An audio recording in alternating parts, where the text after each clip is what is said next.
आजच्या लेक्चरमध्ये आपण तिसरी सायकल स्टडी करतोय, ओटो सायकल.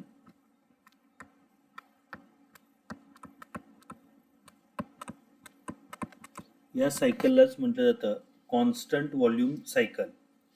ओटो सायकलवरती ॲक्च्युअल प्रॅक्टिसमध्ये जेवढे काही पेट्रोल व्हेकल्स आहेत, म्हणजे टू व्हीलर असतील, फोर व्हीलर असेल, पेट्रोल व्हेकल, ते सर्व व्हेकल ओटो सायकलवरती वर्किंगमध्ये आहेत.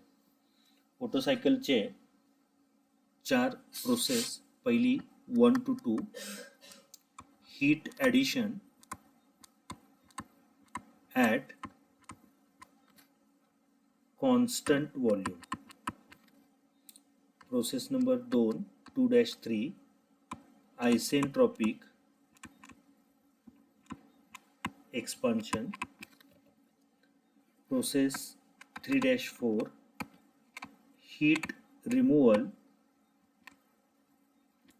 at constant volume. चौथी प्रोसेस 4-1 isentropic compression. या 4 सिंपल प्रोसेस ओटो सायकलमध्ये होतात.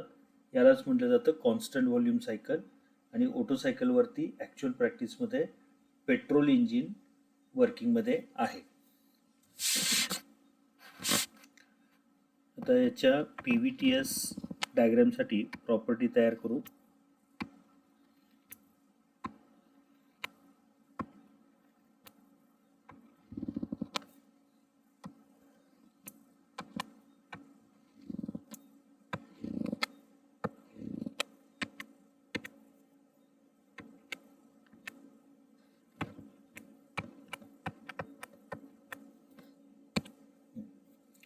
Heat addition at constant volume. त्यामुळं इथं व्हॉल्यूम काय करतो मी कॉन्स्टंट ठेवतो.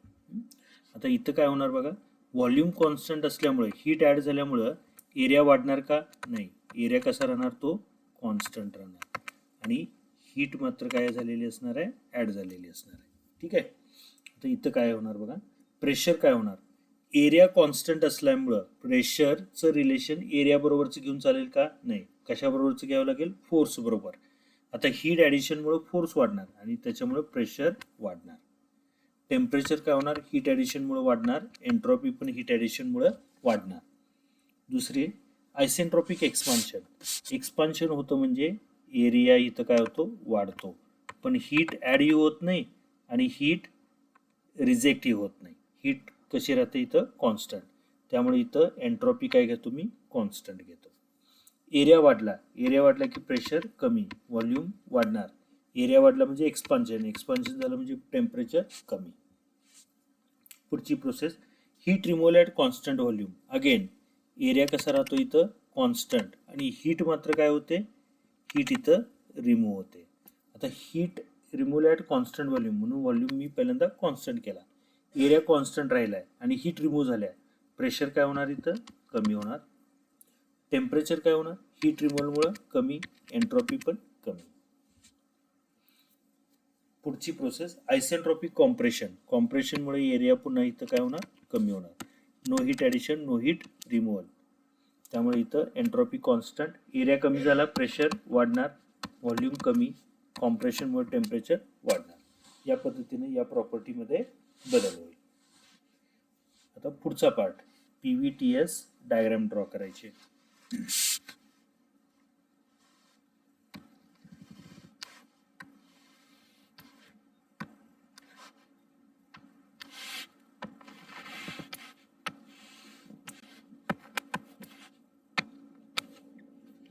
पहिला पॉईंट, ज्या पॉईंटला बघा इथं प्रेशर आणि व्हॉल्यूम. प्रेशर वाढणार आहे, व्हॉल्यूम कसं राहणार आहे? कॉन्स्टंट. त्यामुळं हा ग्राफ असा येईल 1 to 2 pressure increase, volume remains constant. इथं बघा टेम्परेचर आणि एंट्रॉपी दोन्ही वाढणार आहेत. त्यामुळे हा ग्राफ असा येईल 1 to 2. हा पण झाला. ठीक आहे. आता पुढची प्रोसेस आयसेंट्रॉपिक एक्सपान्शन. काय होते बघा, प्रेशर कमी आणि व्हॉल्यूम वाढणार.